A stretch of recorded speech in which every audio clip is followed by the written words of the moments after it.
Hello, everybody, and welcome to this episode of the Heretic Hammer Podcast. I am your host, Marshall, and this is my co-host, Dylan. Hello, hello. And today, we're gonna do some hobby talk. A topic in which I actually told you what it is beforehand.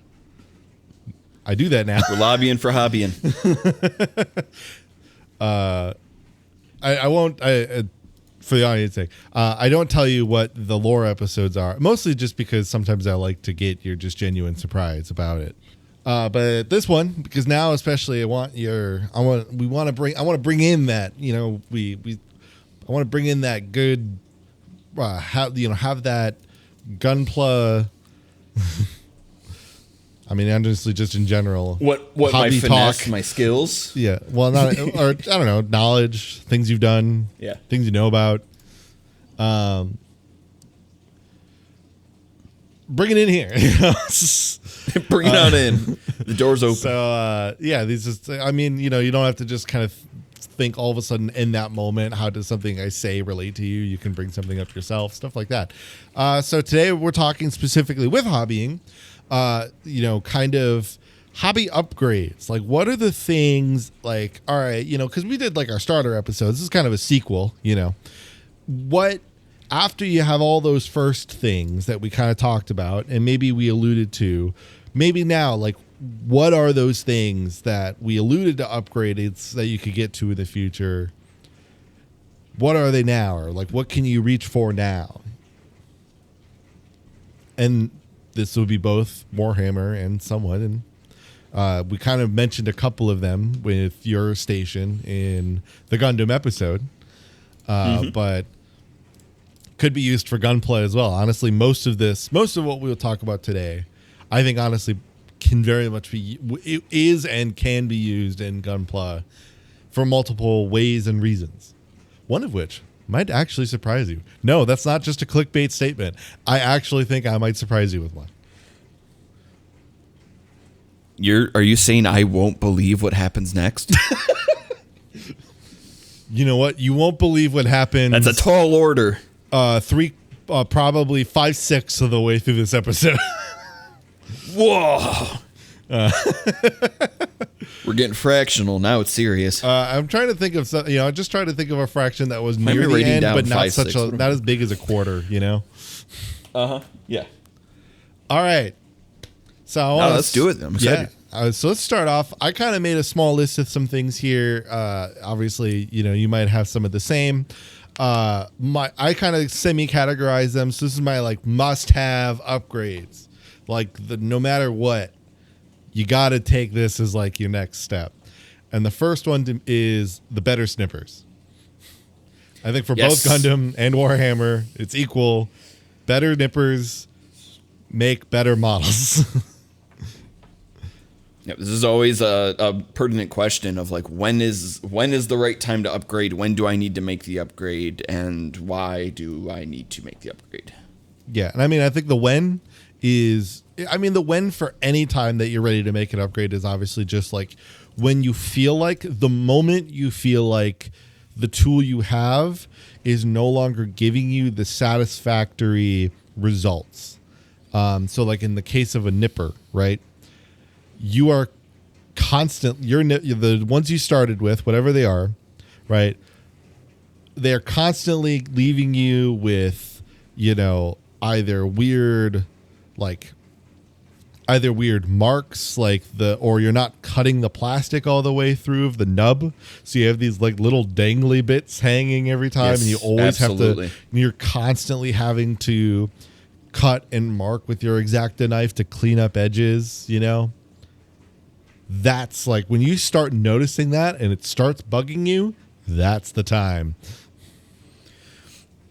Yeah, because what's going to happen with that is if you're not getting clean cuts like you need and it's like noticeable, a lot of times the reason for that is because obviously like the blade itself can get dulled. Over time, you can actually like I've got like my old pair that I used for years I'm looking at right now, and you can literally see where there's like ridges in the blade from where it's been worn down so much. And if you can't get those clean cuts, then you're just going to spend more time in like the sanding process of like trying to weather down the remaining nubs and smooth everything over. So that's just more extra work you have to do because you couldn't get that really good cut the first time around. Yeah, and I feel like with what I remember you telling me about high grade kits in Gundam or in Gunpla, that like I think getting the better nippers early can benefit you because sometimes with Warhammer you can kind of cover some things with a decent enough paint job. You don't really get that. Just toss a whole pot of paint on it and it'll be fine, yeah. Yeah, you can't see the weird extra divot from the bad nip mark or from like the weird cut line you made on the model when you just pour a giant vat of paint on it. But no, I mean, like, especially just, again, if the paint job is maybe done well enough, or honestly, you could turn, like, if you dug too deep, say, like, you could turn that into a battle scar, but, like, if you don't paint a Gunpla and you just use the colored plastic, then it's just there. Everyone can see it. Yeah, I've got multiple high grades that are kind of around my apartment here. There's a couple I've got sitting right on my bookshelf. There's a nice Crossbones Gundam I got over there. And if you look at it, it's not, I haven't painted it at all yet. I haven't done any painting or panel lining. And you can absolutely see there's a couple spots on the legs where it's like the pressure from cutting off the piece from the runners themselves. And so you've got that kind of like white, like abrasion on the side that's just like really visible because it hasn't actually been sanded down properly.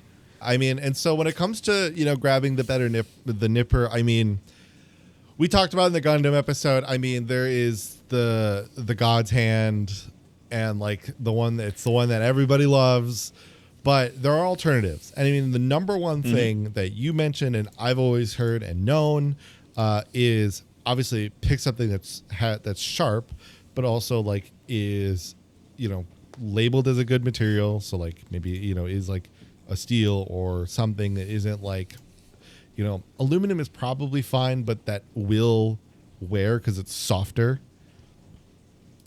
And then something with some type of like decent springback mechanism. A good example is like the Citadel one you get in like the paint kit, like the paint starter set. That just uses like two little like angled metal pieces to just like kind of give a little bit of resistance. It doesn't really do any. Like it's really non-existent. Sure. And having that spring back can be very good for helping you gauge a lot of the way you cut through it, especially because the worst thing that you can run into with a pair of non-sharp ones is the amount you have to really squeeze and dig into the plastic to get it off the sprue. We don't want that. That's bad. And you had, but you had kind of a hands alternative that you brought up in the Gundam episode. And we can kind of talk about it again. I don't know. Yeah, I had a couple of them there. Yep. Do you have? I mean, do you still just have the cheaper model of that? I am still using. I had brought up in that episode the Ruatul 1 Model 1. It's a 4.7 inch, and I'm still using those. They've been working great so far. Really nice, really clean cuts. They're single edged, which is what you're going to see on a lot of these side cutters that people tend to recommend. Because again, you're not getting that like pinch factor that you get if both of the edges are sharp. Instead, it's kind of giving it a place for the plastic to rest, and then you can just kind of cut through it a little easier. It's a little bit cleaner as a result. But I've been running those over this past month or so, and they're still working real good for me.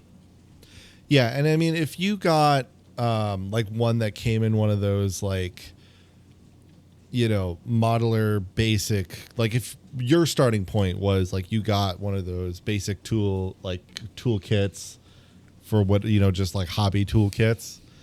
Sometimes some of those nippers will have like, it's like a piece of metal where like in, you know, they connect to each side. In the middle they like spiral at each other, so it creates the spring by squeezing it and the metal like being pushed, the circle growing, and then that force brings them out. Those are fine. Obviously in that scenario I would look at the blade. Like, is the blade giving you that kind of ability to get in and around portions? Like, because man, sometimes these freaking things are in such weird angles. That's the big thing. So Yeah. it's the combination of, because a lot of those, like the ones I was showing you, the one I'm holding in my hand. So it's like, you know, these really basic side cutters. They've got that spring you were talking about, where it's essentially just like a 3-rung spring attached to a metal point on each side. What'll usually happen with those cheaper cutters is you'll have that in combination with a blade that is sharp on both sides instead of just being like a single sharp blade. And so you're not getting a ton of pressure from the spring. You're not getting a lot of resistance from that. And then you've got those double blades, and that's where a lot of that pinching problem is going to come in. That's why it's like nice to have the more focused spring on the side, or sort of in between, I guess I should say, that you see on like the Ruatul and the God Hand and all that, because you're getting a lot more tension off of that than you are off of this like larger spring that just kind of sits on top of the cutters themselves. Yeah, and one, not only that, but then a lot of these hobby tools you'll see where the spring is, or the not the spring, the cutter is angled, and that angle can be super helpful for getting these like weird angle like parts of the sprue that just don't, you know, maybe like you have to like try to like finagle your hands in such a way to like try to get this clean cut without like leaving extra bits of the sprue left behind. Yeah, and a lot of the more basic cutters, they also have larger blades in general. So it's nice being able to get something that it's either like at an angle like that where it can reach, you know, more peculiar spaces, or even if the blades themselves, like the blades don't need to be super big. No, a lot of sprues are pretty small. For the intention of what you're trying to cut on the sprues and on the runners, the actual point that you're trying to cut, the plastic isn't usually that big. You don't need huge blades. It's better to have a smaller blade that you can kind of rotate around to be able to get into those spots. Yeah, the biggest I've ever seen has been on some of the like Knight and Tank models. But like even then, it's still not that big. And they're on such like flat panels that inherently it's easy to cut. I mean, it's those ones, if they're so like flatly placed when they're that big, that like honestly at that point literally anything would work. So it's just more about like obviously when you need it for the what are on average smaller parts.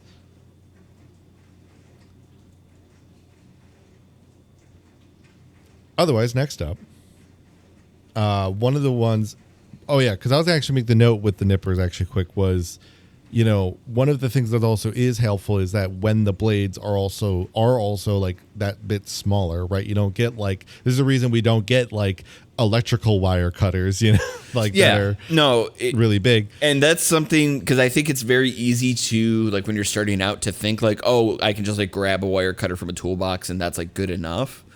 The first thing that you're going to run into with that is how, if you've worked with wire cutters, like how big they are. Obviously they're meant for a very different purpose, and they're not very good at like if you genuinely try to use them, they're not good at getting into those runners or those sprues at all. No. And the blade is very different as well. Like what's most likely going to happen is that you're just going to kind of end up wearing out your wire cutters faster, which You probably need those for more important things like doing electrical wiring. Like wires. Yeah. Ideally, you don't want to do that. No. But something that is not always better when you get really small ones is that where your mind might go when you think of a brush upgrade. And really to me the way to go is the natural hair brushes or sable hair brushes.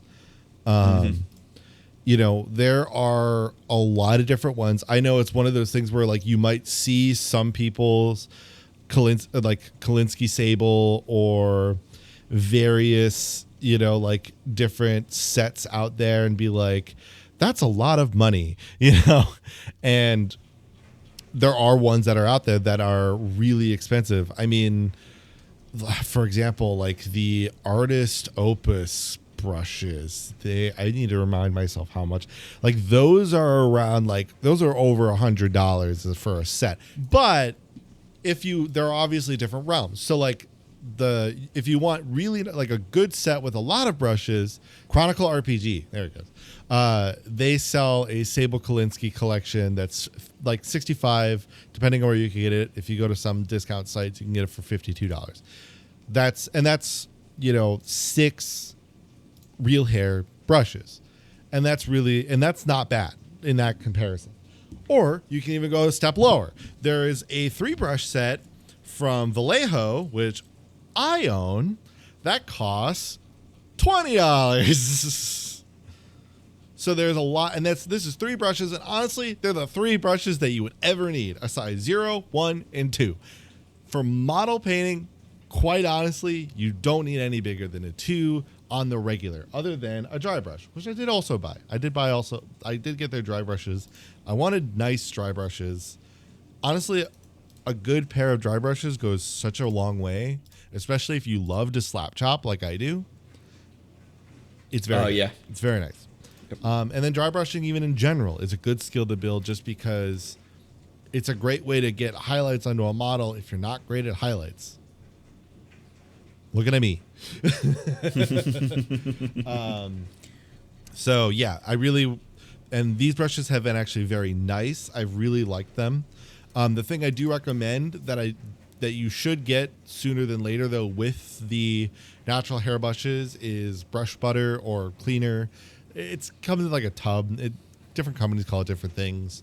But it is such a nicety to have, especially depending on the paints you use. Because the important thing is here, I used to like live in this world of like, oh, in order to get into the eye holes of my models or to like get paint or like to get washes into crevices, I'm gonna get really tiny I'm gonna get really tiny brushes. So I have like one of the tiniest like synthetic brush heads ever, like you know, that you can put on a brush to still at least say that there is hair on the brush. And that thing splays like hell. That thing splays like crazy because it's synthetic. It's just what synthetic brushes often tend to do. They splay now. Can you use brush cleaner and butter to help fix them too? Sure. But natural hair is way more likely to get back to a point with just water and like not have these weird splays at the end of them or this rogue hair that's bent over. It's always more likely going to end up kind of just springing back into shape with significantly less like not wear and tear, but like TLC to get it back to new condition, you know? Mm-hmm. And I feel like in the world of Gunpla, the place that really comes in handy is people who use oil paints for that panel lining. You've seen the videos. We've all seen the oil paint where they just dip the brush in and it just like spreads over into all the crevice, you know. We've all seen it. Yep. They're very good at making it look very easy. Yes, but the thing that will help you get that going better is having a brush that can refine its tip, that can maintain its tip. Because if you got a very flat or splayed brush, it will go everywhere. You're gonna have a gigantic splotch mark for where you dipped your brush into that crease, you know. So there's a lot of price points to get into natural brush hairs. Obviously, you can go as expensive or as cheap as you want, and honestly, there is a realm of price to performance in some respect. But I think there's a point maybe where it does also become, there's, like many things, there's a realm of diminishing returns. Like, for example, I don't know that necessarily spending the $100 versus the $60 for the Artist Opus kit versus the Chronicle RPG kit is going to be better or worse, Is it appropriate to say that regardless of the brush hair that you go with, like whichever price range you kind of dip into, even if you're going for the most expensive brush, you still want to stick to the rule of less paint is more? Yeah. Like, choosing to go for the more expensive option doesn't mean that you can now use more paint per stroke. Like, you should still be erring on the side of use a little bit at a time, use less to kind of keep yourself from getting those really ugly splotches going, so that you can just kind of fine tune as you go.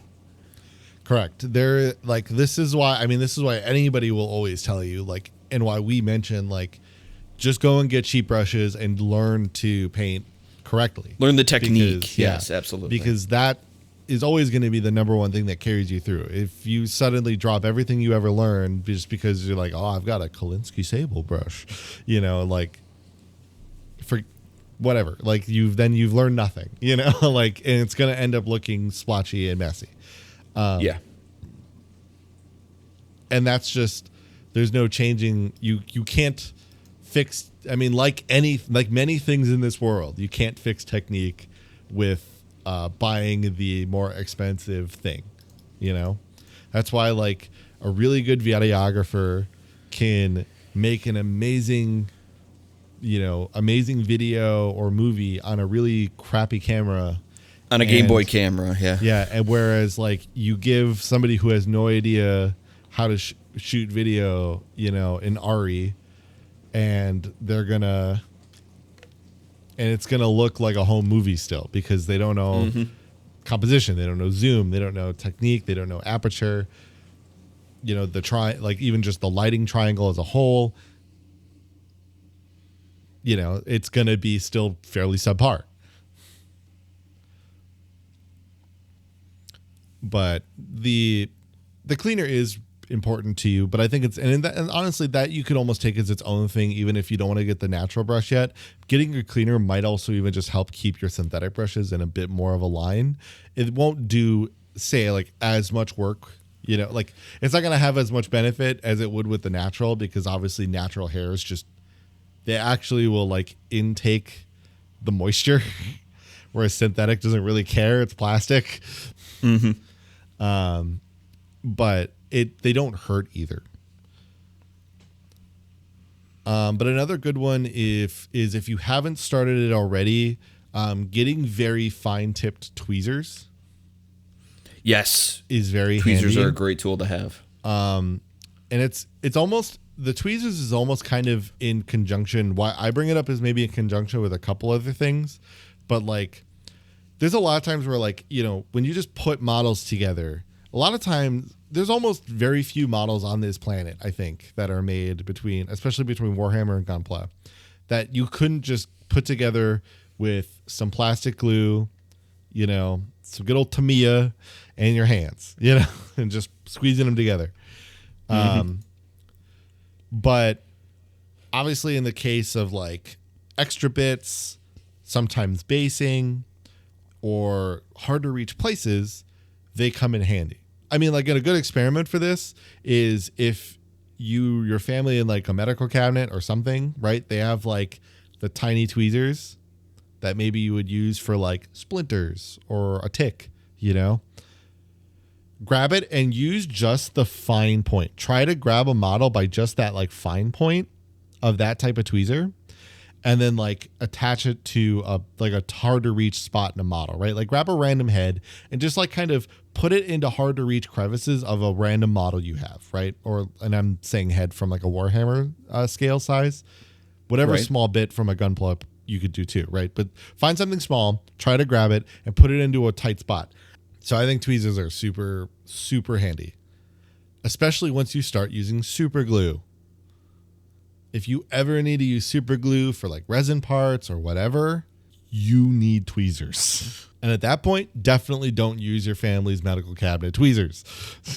Have your own that you can mess up and get super glue all over. I don't know if there are many times though in Gunpla that you need super glue. Not a ton of cases, no. Sometimes with like certain accessories, Yeah. getting them to stay in place, but otherwise, they're pretty good about having things just like click in. There is something, especially Warhammer, though, that you might need that super glue for. And that's magnets. Magnets, like little neodymium silver dime magnets, are obviously even much smaller than a dime. The ones I just bought for use in a number of models, like they look like they're the size of a crumb, like I don't know their actual size. They come in super handy, especially anytime that you are in a scenario or whatever, or an environment where WYSIWYG is important.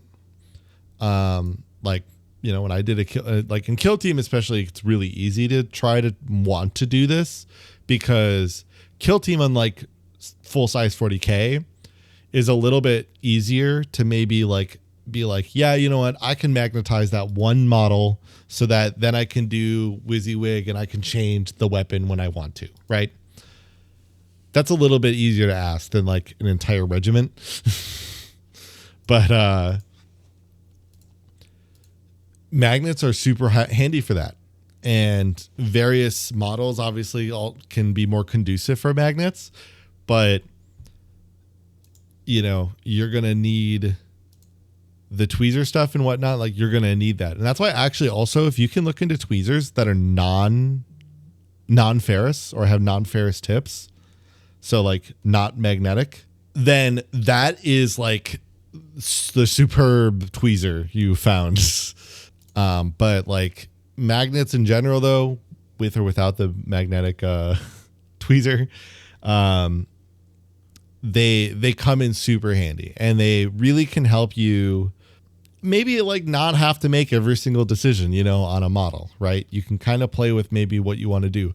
The other thing I've seen people do is use magnets on like, say like large Tau mech units or knights, is do it so that they can reposition the model. Like, so if they want it to like be able to turn and face a certain way or, whatever, you can kind of like pivot its torso, pivot its head, pivot its arms. You can do that with magnets because then obviously you're not hard gluing down the model. Because luckily with like something like Gundam, they build them so that some of them that they can be posable, and obviously that's not the case in 40K. Or Yes, just Warhammer in posability is general. like a huge priority with Gunpla versus most of your Warhammer models. Yeah, and that's a difference, obviously, in the sense of what they're used for. One's used for a specific 100%. game. For example, when the Gunpla like skirmish game comes out, I forgot its name already, but those models likely won't be as posable. They're also not necessarily the size either as a full size Gunpla, but like these are the purposes that they have. But some people like those larger 40K models to have some posability, and magnets allow for that. Otherwise, next, my other one was to bring up the hand drill, whether this be manual or electric.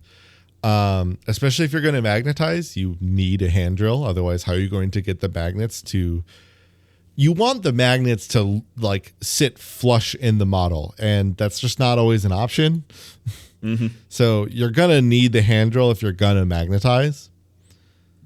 But in general, a lot of people also will use a hand drill to drill out like gun barrels because they'll come with just like a flat front. And then the other one that's just kind of important is a lot of people will drill small holes in the feet because obviously those will get covered by the base later. But they'll do it so then they can they can have it like put on like like a little stick, like a painting stick or something, so that they can paint and move around the model without having it to be on the base already. Especially when like they're planning like a really fancy base type, then that's a good way to paint, is by doing it that way. Again, this is probably one that doesn't really have as much play in Gunpla, but maybe there's some people that experiment with it, create bullet holes. I don't know. Now, this one is for both of us, and this is of utmost importance, and that is a soft nail file or sand sticks. And I specify in saying a soft file. You'll see metal files a lot of places, but those are only good if you're trying to dig into the model. You're trying to shape it, like completely shape it into a new thing, right? Or like, for example, you have a bad pair of nippers and you have a weird like ridge at the bottom of the foot, say on a model. Well, then you can use a metal one and just shave that flat, right? Because you need it to be flat. If you try doing that though, say in an arm or a panel that needs to be, that's already fine, you're just trying to get it into a good spot, you might shave it down way too much with a metal one. A soft file will not only give you the benefit of not digging too deep and giving you like a good place to go, file it down, check, file it down, check, file it down, check. But also if it's round, if what you're filing is round, if it's a soft, especially foam file, especially with sand sticks, where a lot of those are like foam, you'll see them in the nail industry quite commonly, it will like press around so it won't immediately dig down and square off, say like a leg for a Warhammer model, right? Where like you want that leg to maintain its roundness so it won't shave it down. You can get it so that nub goes away and it's clean, but it still is a round leg. And then obviously with Gunpla, this is important because you're looking with a lot of flat panels that need to stay flat. I know some people use the sand sticks with like really light Dremels and stuff. I don't think that's as necessary. You can kind of look into it, but like I wouldn't go any more powerful than like the nail Dremels, like not like the real tool Dremel. Yeah. No, you'll rip the shit out of your model. Yep. You have to remember that you got to, there's like a threshold where you have to remember it's like the thing that you're handling, it is a plastic model. You kind of got to find that sweet spot of being able to sand it down, but also not just like straight up digging into it and causing more damage than what it would have been to begin with. Otherwise, that's it kind of for my must-have upgrades. Did you have anything that you think of as kind of that I didn't say that's kind of just like a must-have upgrade for like Gunpla? Something that we don't think about too often, because a lot of this talk has been about the actual tools themselves. I brought this up in the Gundam episode briefly too, but like, if you are working with runners or sprues of any kind, having something to catch the remnant bits and the things that you cut off as you go, or even to be able to just like place your pieces into as you're working. If you're working on something that has like multiple pieces that are very small and you want to be able to like kind of organize them or keep an eye on them, using the like really basic like painter's cups that you can get at like Michael's and Hobby Lobby and stuff like that, just to have something to like drop your pieces into, but also to like place smaller pieces so that you have them somewhere if you need to work on something else in the meantime and then be able to come back to them, is really important. Just having a little space where you can be able to drop, remnants and little cut off bits and not have to worry about, oh man, I dropped them on the carpet and they've disappeared forever. What am I going to do?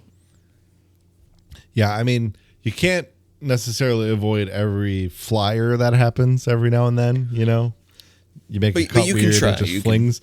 But like doing something to mitigate that and finding some way to deal with it. Because there's a lot of times, where they just go straight down. And like all of a sudden it's like, oh, that tiny piece has gone away. Especially in Warhammer. It's like, oh, the head disappeared. Where'd it go? Yeah. And, you have kind of that kind of almost like little portable hobby table thing that helps with that. But I mean, if they're just ones where you can grab them and kind of putting them in anywhere. Another good example for that though is like the segmented, like a segmented box. So like sometimes they're jewelry boxes. Sometimes I know you could use like a little screw box, or like like one of those like tiny screws, like dividers boxes. That way, any of those bits that you want to try to put in and like safe keep for later or whatever, you can kind of just keep them in there, and you can also organize them at the same time. All right. Well, otherwise, kind of like the nice moving on up thing. Obviously, one of them is honestly a pretty good one, and I think could have gone into the must-haves, but is a wet palette.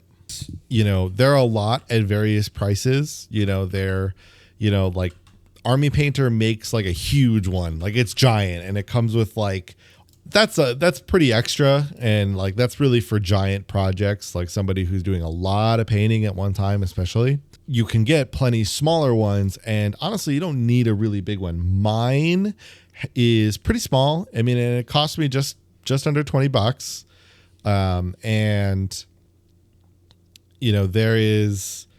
it's very nice. It has the sponge. It's got the wet palette paper, and it has like a 6-cup for like paint, like things like contrast paints. Technically, maybe like metals you probably should put in there. Ones that like shouldn't, because sometimes the paint can permeate through the paper, and ones that you really want to make sure that don't do that, obviously, like you would put in that, right? Or obviously in the case with contrast paint, it's already thin as hell. You don't need to put it on a wet palette. It'll make it terrible. You kind of defeat the purpose of how the contrast paint works. So, these could be great from the start, but like, the big thing obviously is like, don't leave them on the paper forever. They just kind of become then a watery paint, and they almost are too thin at that point. So just kind of, it's a learning experience from that perspective. But honestly, like wet palettes make it stupid easy to thin paints. Like all you do is when you put the glob of paint down, you just rub it down, and like it's almost like what you used to do when you would like get extra paint off of a brush, like when you were younger, and you would put it in the glob of paint, but then you get told like, we'll take off the excess, by like an art teacher or something. Mm-hmm. You almost do that on the wet palette. Like you go into the glob or near the end of the glob, and you just kind of rub it down until it's thin enough. You kind of can see how thin it's getting. And then you go to the model, and it's set to go. It's thinned down.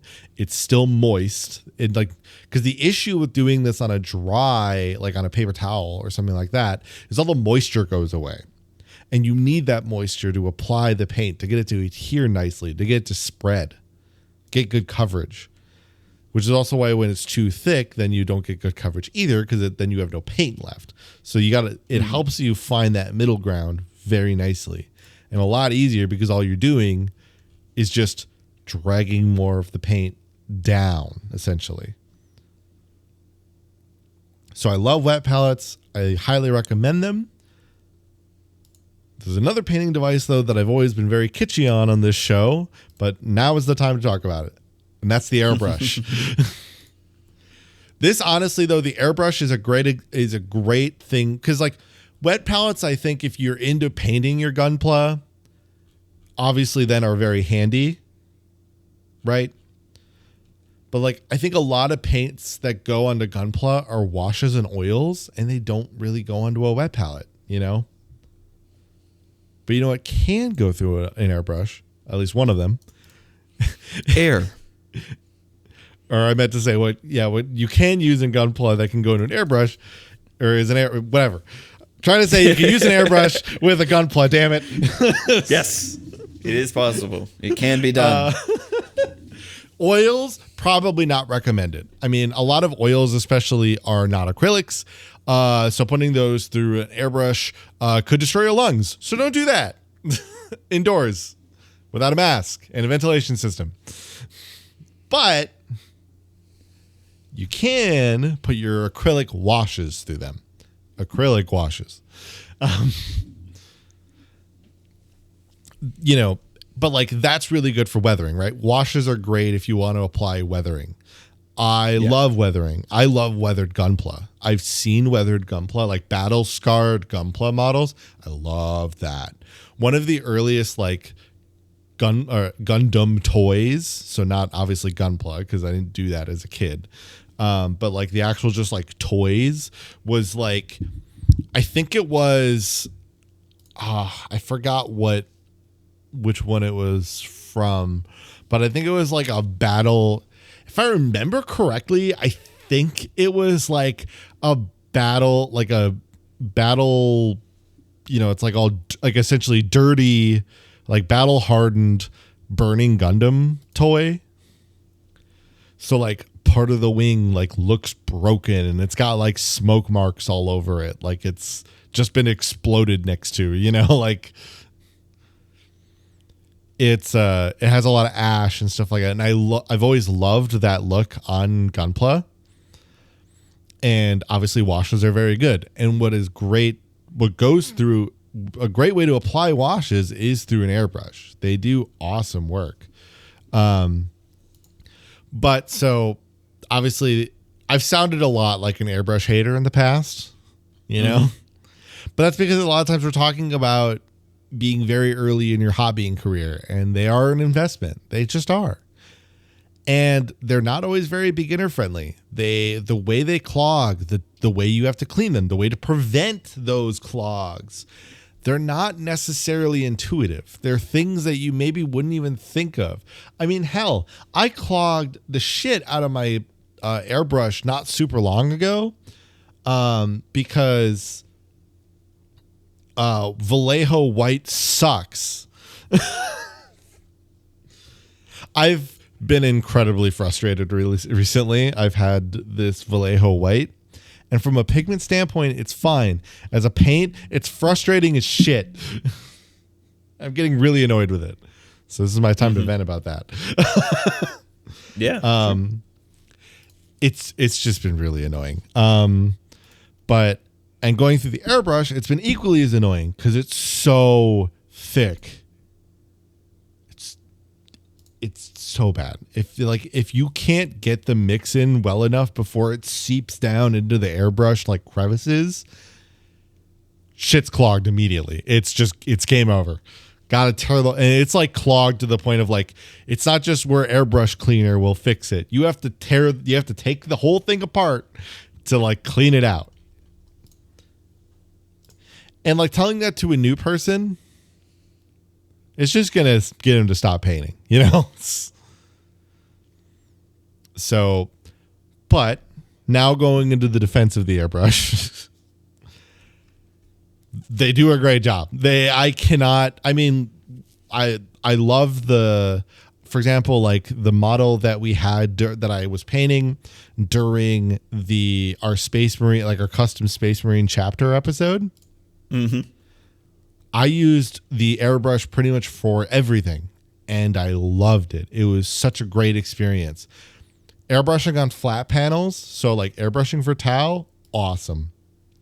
So good. Almost a must, honestly, in some respects. Because I brush painted my Cold Star Battlesuit because I didn't have an airbrush then. And what I was running into, honestly, I was running into what is kind of one of the maybe frustrating points of contrast paints, which was I was getting a lot of what felt like splotchy looks to it, right? It didn't feel like it was going on as like a smooth paint, you know? Part of that is because I was using a contrast paint, which does not go onto flat panels crazy well. It's meant to go into crevices, you know? But also, you know, it's just because it's very hard to get a very smooth paint job on like flat panels. sometimes. So an airbrush obviously does this very well because it is incredibly hard to not have perfect coverage on a model. Like, to make it too thick, you are specifically doing something very wrong. You know, you've got the brush on full power, you know, or you've got it on full power and you've put the brush like right next to it, you know, like, you know, you've put up like the airbrush like right to the face of the model. It's just like you're doing something very clearly wrong technique wise to do this right. And like, you know, even if you're doing it kind of right, you'll get a very good result. So like airbrushes, when they're not doing the things that make them frustrating, they suddenly make your paint job look stupid easy, you know? And they sometimes, like when you use them and they use them right, they feel like a cheat code. They just do sometimes. And I can't deny that. And granted, one of the benefit is, you know, my airbrush is fairly inexpensive. It's the Gunpla. It's, you know, one of those random ass Chinese brands, but it's actually very nice. It has held up super well. It's a really good like diameter and like needle size for like Warhammer and stuff. And even honestly for like doing washes on Gunpla. The GAD 39, GHAD 39. And it was only, you know, and it's $45. It cost me $45 for the airbrush and it does a great job. It's very easy to clean. It's honestly everything I would want. I think I could ask for from a starter airbrush. And then you pair that with like a $30 to $40 compressor, like off Amazon, and you're set to go. And it's just, you know, you're right around or just under that $100 mark, which is a lot, but for an airbrush, very good, very respectable. You know, we're talking about upgrades now, right? You're making this decision. And you'll see a very night and day difference in like, especially something like how you think, right? Like, cause it just, one of the really also nice parts about airbrushes is they make you think differently about how to apply a paint job too, right? You suddenly think like, oh, maybe, I don't know, what if I paint it mostly dark? And then I do like a highlight color where I spray from the bottom, right? And I create like an underglow. Well, you can kind of start to think about doing that a lot easier because like an airbrush makes it just a little bit easier just to be like, and just like spray from underneath, like with a white, and then you do a color, and then boom, you've got this like underglow synthwave kind of feel, you know? Otherwise, one I think again is mostly painting focused, but could be useful for building, is some type of magnifying glass thing. I'm glad we're bringing this up. This was a really interesting thing for me on my end. Yeah, so whether it's the like head, like the head eye goggle, like magnifying glass thing, or we've all seen them. It's the like white plastic. Yep. That you just like, it's like a headband you put on your head, and it's got the magnifying. Yep. Or the like magnifying glass with like the ring light around it kind of one. That's the other one you'll see plenty frequently. Those are the two that I'm kind of referring to here. Both work great. They're kind of just, it's more about a comfort use case and area type thing. For example, the head one, the one that wraps around your head, sometimes using those is a little bit funky wearing glasses. So you may either need to take the glasses off or figure something out, because obviously like you're essentially putting a magnifying glass in front of another magnifying glass. And if you're nearsighted, especially, they're going to be working opposite each other. So they're going to kind of like nullify each other. So like you'll put the magnifying on, and if your glasses are on, you'll get less magnification than if you didn't have them on. Right? Fun science fact for you on that one. So like in that scenario, maybe using like the big fat magnifying glass, on like holder and arm thing might be more useful. But these are super helpful, especially like for painting, because trying to get the really small edges of armor and panels, or like eye slots, just tiny little pieces of filigree, and then sometimes they can come in handy in building if you've got a really tight, weird spot. Especially, I imagine this is probably a bigger thing with your higher grades in Gunpla. Mm-hmm. Like I imagine a master grade probably has like more likely going to have like this really tiny piece that's got to go in this weird ass spot kind of thing. I'll tell you what, the real thing, I think, absolutely, like you're going to have a lot of much smaller, more unique pieces. That's almost across the board, and it becomes not just a grade thing, but like a specific model thing, where some models, just based on the design of the mech itself, can have much smaller pieces compared to others. Yeah. It's something you see with the Witch from Mercury models, where the high grades have a lot more like intricate details compared to just doing like a basic RX-78.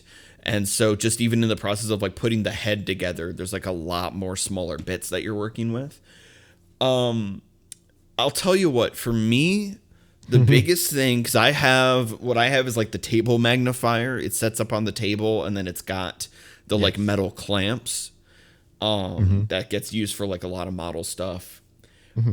The biggest reason that I use it, I don't use it often, but almost 100% of the time, I use the model clamps when I'm doing sticker applications, which is, I know it's not like a huge thing in 40K modeling. It pops up for sure. It's there. The equivalent, I was gonna say the equivalent is transfer sheets. Yes, transfer sheets, absolutely.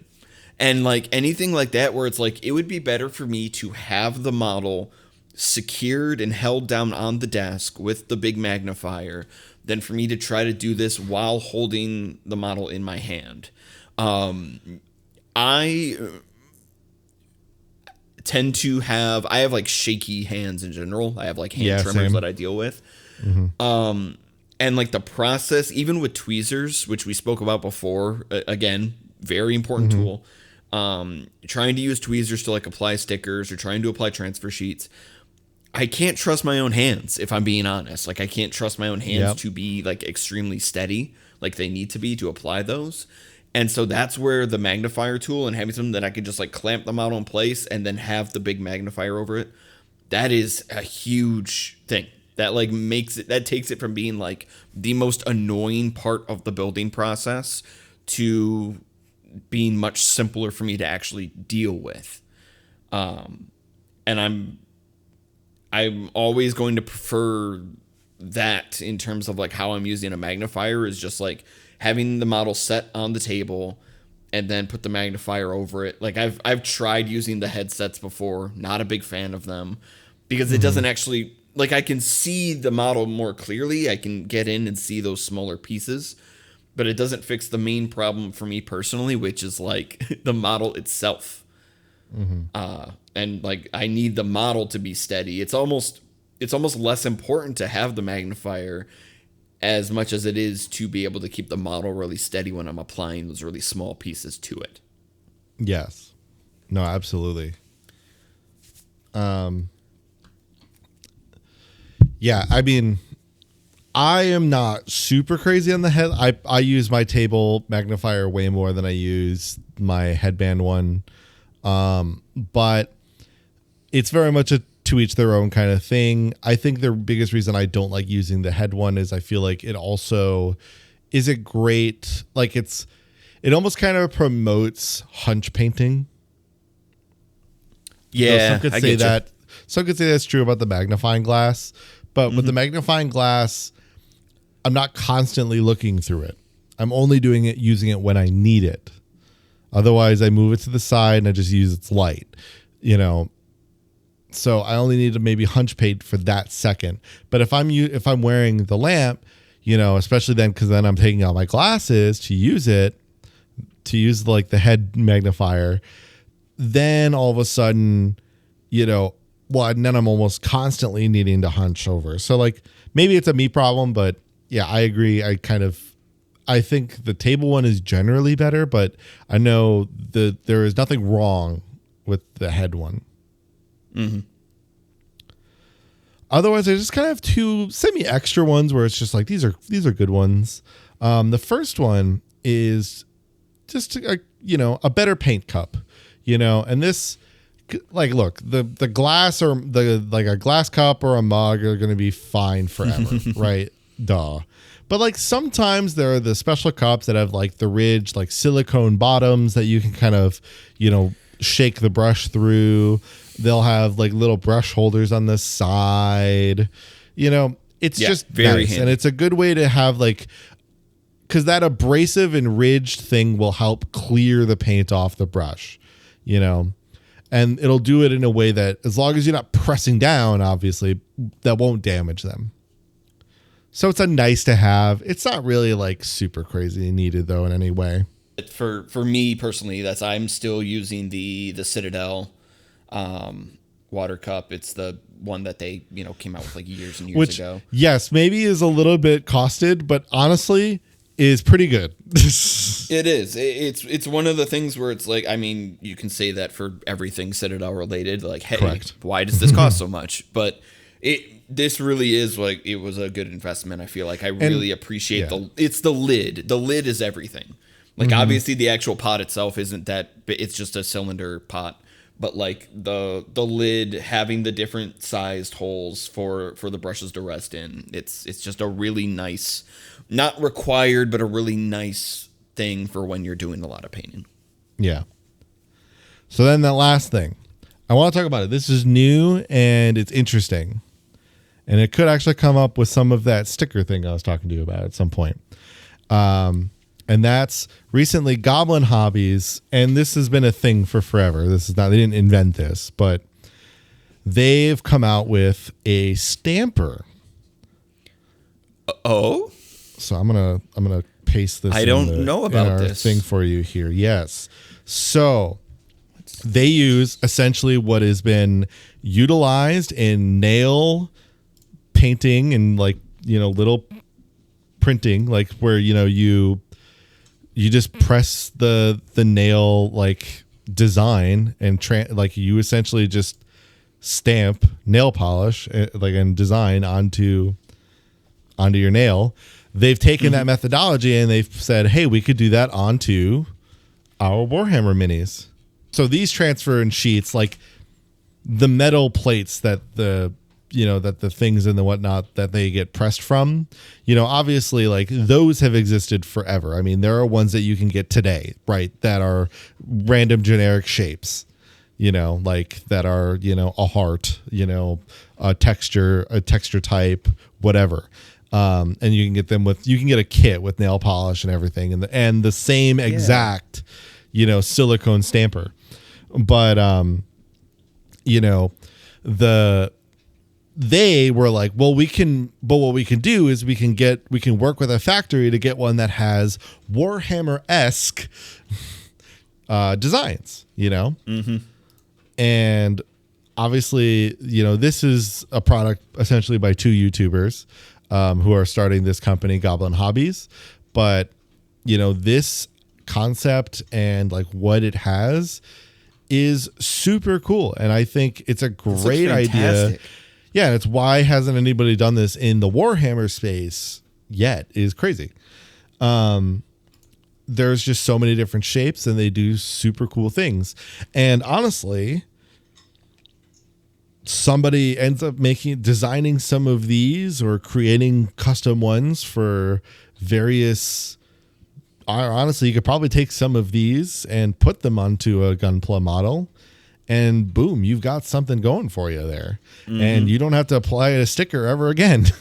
Dude, imagine licensing would have to get involved, but like, yeah, imagine a stamping plate that has like Earth Federation decals and like Zabi decals and all that. Like, you know? Yeah, that would be awesome. Principality of Xeon, you know, the flags and everything like that. Like being able to stamp that onto your Zaku models would be insane. That'd be super Yeah, cool. I mean, hey, look, it may cost twice as much, you know, so it may cost closer to like $30 versus 16 or 10, depending on the plate you're getting it from. But hey, But you you're know paying what? for time.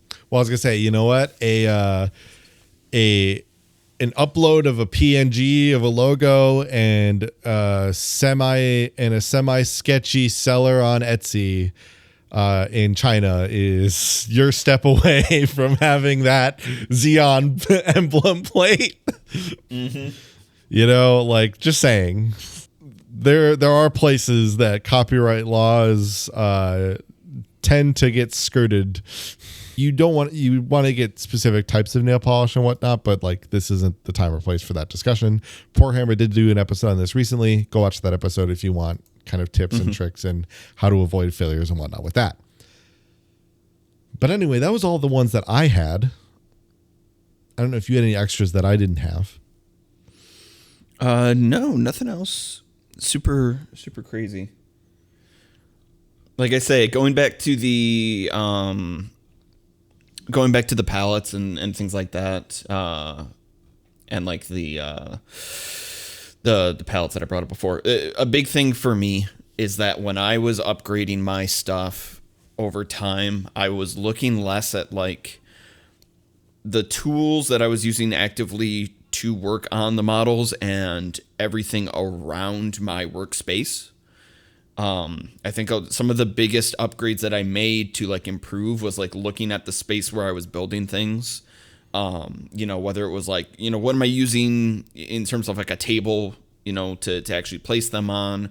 How much space am I giving, like physical space am I giving myself to work on my models? Obviously, everybody has to kind of work with what they have available to them in their situation and where they live.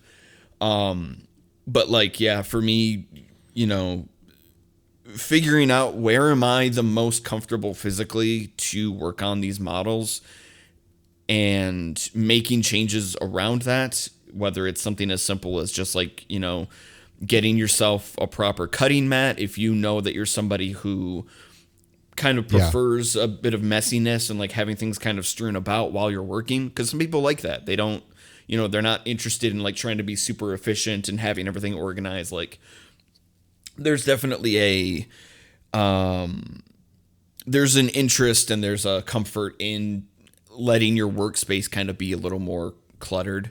So just having something like a mat that you can lay down that allows you to feel less anxious about like getting paint spills anywhere or, you know, dropping things around, that does wonders for how you mentally upgrade, you know, taking this on as a hobby and having it continue to be something that you enjoy instead of getting caught up in the things that are kind of making you like frustrated about doing it.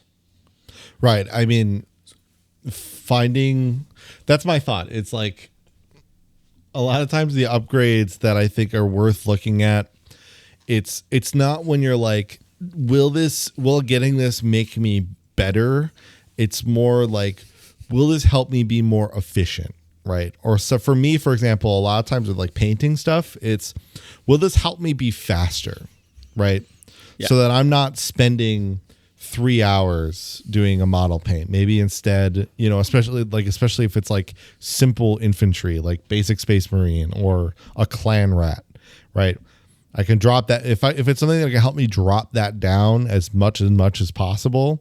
So then when I get to the captain or the fancy unit or the whatever the thing I want to spend 3 hours painting, that it's because I'm doing it that because I want to, not because I'm stuck, you know, trying to re-wet all my paints, you know, or get my mix back or, you know, clean up a bunch of crap, you know?